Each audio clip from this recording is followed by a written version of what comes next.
excited to see so many of our friends and new faces here with us today. By way of introduction, I should say who I am.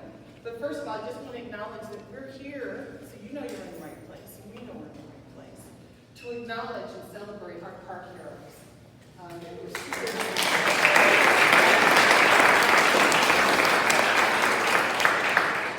And this is also an exciting time for us as an organization because it's also the launch of our 50th anniversary of Friends of the Parks.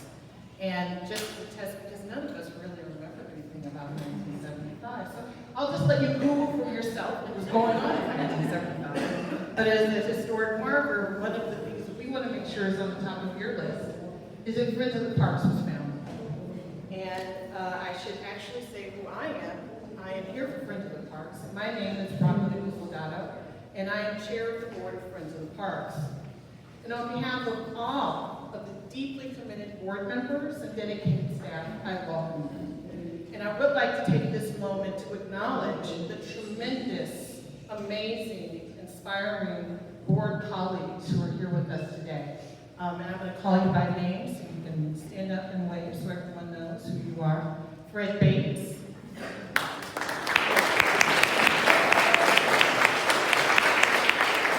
Lorraine Chavez.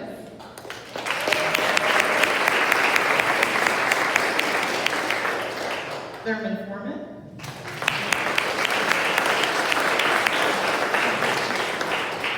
Nancy Judah.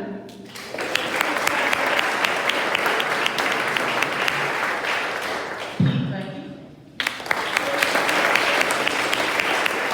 And this year, you know who Pete is because he's going to be leading the nature walk and talk after our event today. Yeah, Pat LeVar's pointing right at it. Come back, you can help too. Okay, Sheldon Light.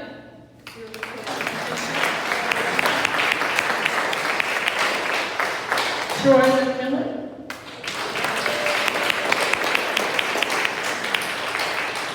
Lauren Lawrence. And Debbie Strauss.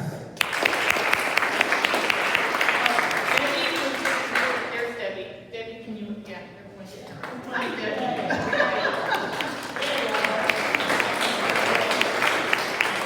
I also want to recognize, because this is our 50th, the founders of Friends of the Parks, Lois Weisberg and Vicki Wren, who got us started on this journey 50 years ago with their visionary, community-centered leadership.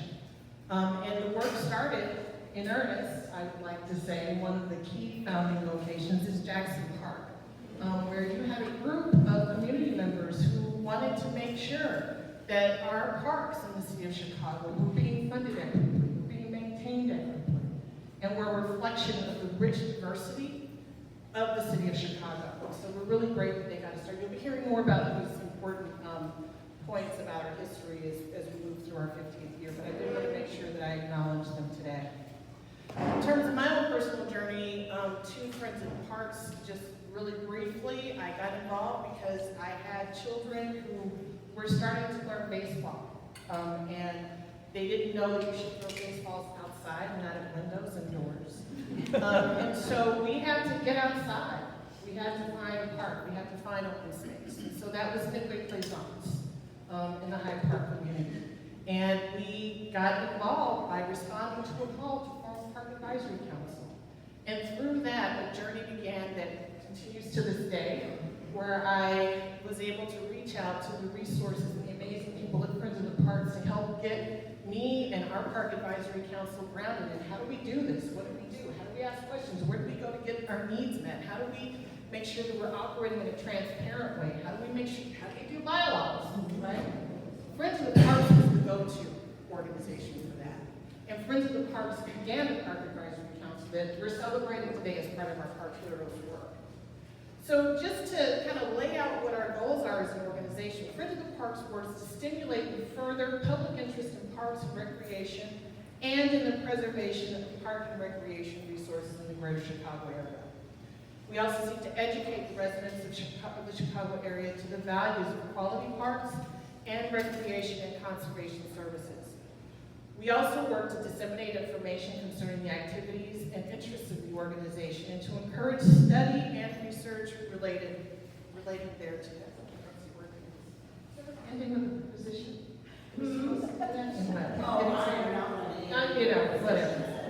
Guys, if you get to know me, I kind of go off script, but I know Brian's like wringing his hands right now. Sorry, Brian. We also work to maintain liaison and active working relationships with the Chicago Park District. And we're really pleased to have representatives here today with us on later on. And cooperate with other associations and agencies with similar interests and objectives to encourage equitable public support, funding, access, and necessary stewardship to enhance all the parks in Chicago's diverse communities.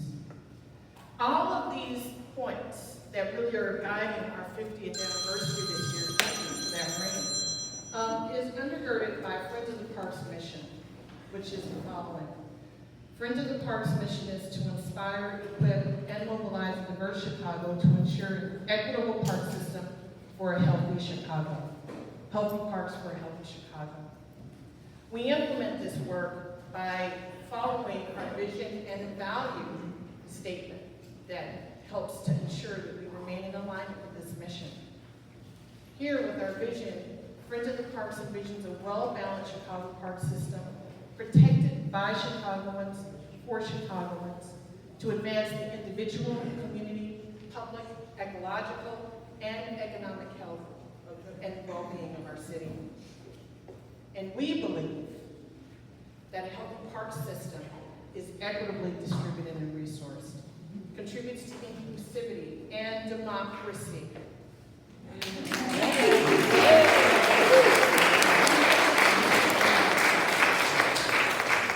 Capital letters underscored in bold, democracy. Offers a balance of recreational and natural resources, contributes to neighborhood safety, ensures gathering spaces that help to build community, supports the rejuvenation of the body, mind, and spirit, promotes the health of our environment, and forms part of a healthy economic base for our neighborhoods and the cities. In short, Friends of the Parks exists to advance democratic principles in our parks. And we all are living through, and I would say, a stress test of what those are. And so Friends of the Parks takes very seriously the role that we can play in supporting these values and these objectives for the city of Chicago, but also serving as a model nationally. I'm proud of the work that we do with Friends of the Parks, from our environmental education programs, such as our Earth Day cleanup, which we held in over 150 parks this past April, to our Nature Along the Lake program, where we brought over 50 Chicago public school classes to Montrose Harbor and Rainbow Beach in just the last school year to learn about our lakefront parks, the wildlife that share our parks and beaches, and how we conserve and protect the full ecosystem along the lake. I'm also honored to be part of an organization that advocates for all 600 parks from the lakefront to the south, west, and north sides of our city. This includes supporting our park advisory councils, as I mentioned earlier, successfully suing the Army Corps of Engineers. We do that too. Sometimes you have to be 10 toes down, and that's what Friends of the Park does, always. And yes, sometimes it does mean we need to go and activate our judicial system to achieve those objectives. And with this latest lawsuit, we successfully sued the Army Corps of Engineers for their plans to expand a toxic landfill on the southeast side of Chicago. And we also work to ensure that former Mayor Harold Washington's vision of creating a DuSable Park becomes a reality.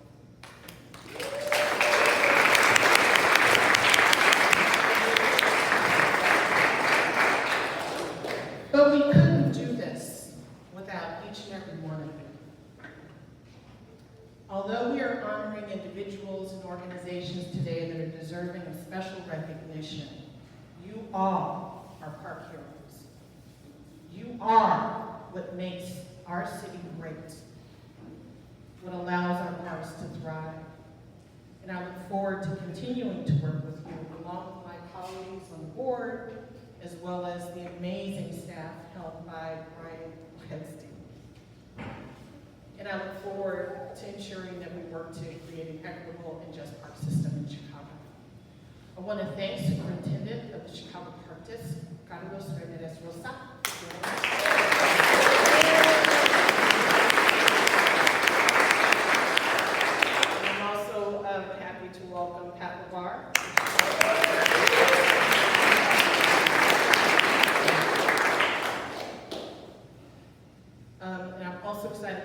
introduce our new Executive Director, Brian Gladstein, who you heard from later in the program.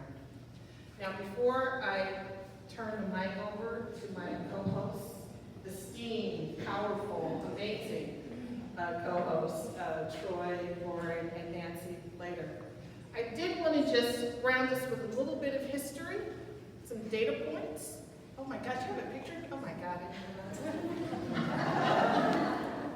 I wanted to make sure I shared some facts out from Friends of the Parks, because I think that people kind of associate us with our 10 toes down work, where people speak truth to power without reservation, right? We understand the price sometimes that that can be incurred for individuals to put their head above the parapet, if you will.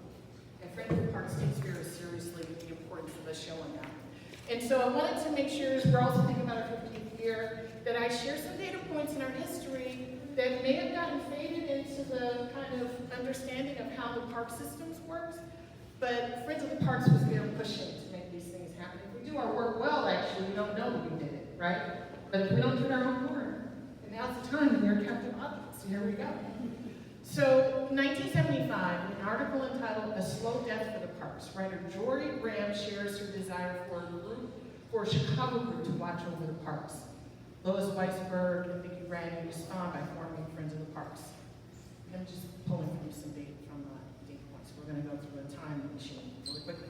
1978, the Park District withdraws its proposal to demolish the South Shore Country Club, now the South Shore Cultural Center, due to opposition from the community.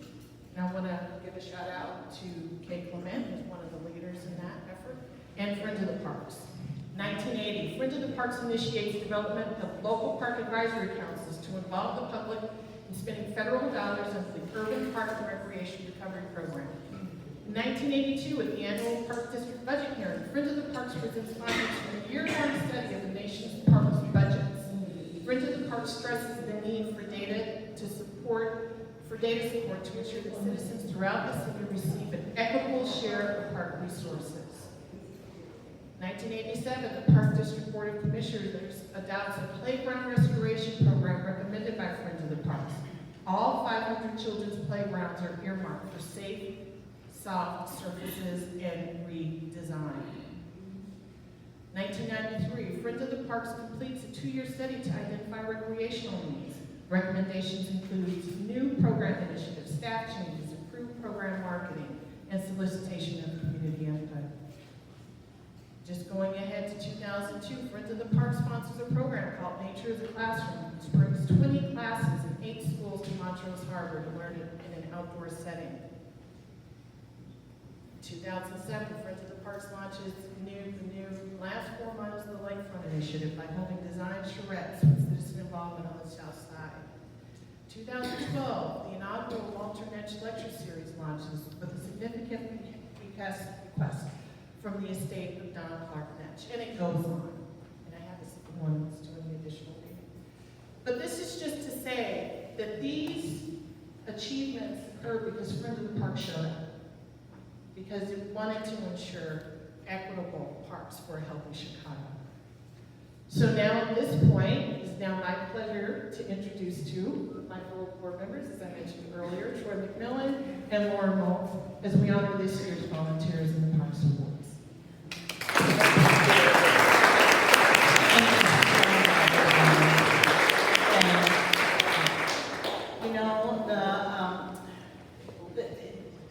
I really felt that Ronwood needed to help really kind of set the stage for everything that was going on. So yeah, we talked about where we've been, and I know we have other folks that are going to talk about where we're headed, but if we're not grounded seeds, planting, get it? Yeah. All right.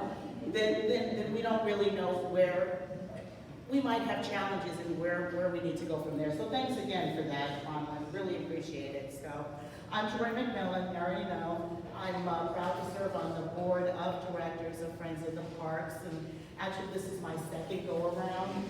I just couldn't stay away. The mission, the vision, the work, the critical role that Friends of the Parks plays in Chicago is so important that I'm like, no, I can't stay away. So it was really an honor because I have never sat on this committee that helps pick these park heroes, helps select you folks. And I was in awe of just what I saw. I mean, every application, every narrative, every write-up about all of you,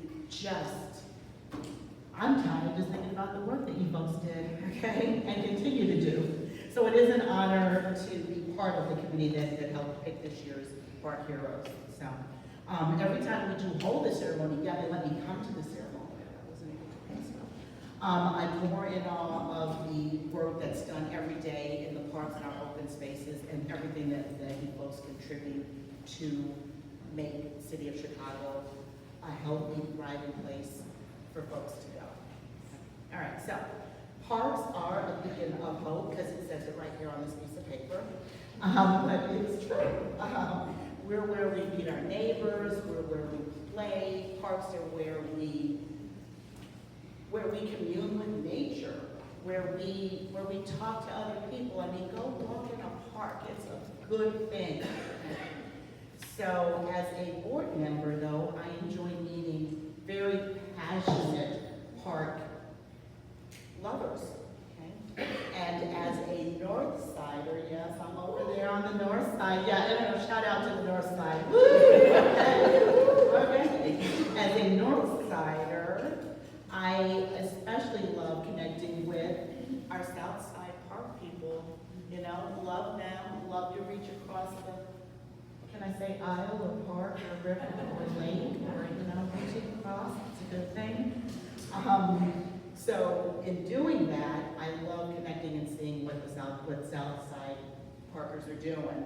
And with that said, I am excited to hand this over to Lauren, who is a proud South Sider, to tell you more about the Volunteer in the Parks Awards. Come on.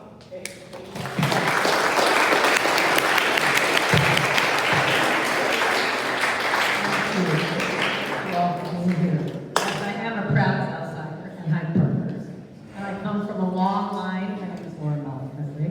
I come from a long line of family and friends who were park activists, including Walter Netsch, Bob Mann, and my mother-in-law, Kate Clement, who Bronwyn mentioned, who was one of the OGs who chained themselves to the trees in Jackson Park to stop Mayor Richard J. Daley from building a highway through the park to connect DeSable Lakeshore Drive with the Chicago Skyway in the 60s. They all got arrested for it, but the community won, and there's no highway. Their activism made a difference. We don't mess around on the South Side when it comes to taking our park. There's been a 25-year battle to save the limestone at Promontory Point. I got involved with the point in the late 80s when a group of Hyde Parkers were invited by Friends of the Parks to meet with a Point Park District Supervisor to brainstorm about bringing back the neglected Point Fieldhouse, which was in serious disrepair, and replacing some of Alfred Caldwell's plantings. We rallied the community and held jazz fundraisers and concerts at the Point and testified at Park District board meetings. The Park District financially committed to many improvements which made a significant difference in how people access and use the Point. I experienced the impact of the community's passion, commitment, and voice. I was asked to join Friends of the Parks a few years later, and I've been serving for 30 years. I think the park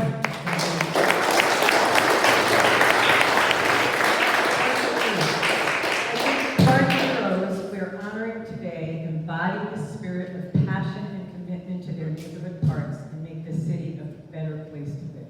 All of you. So,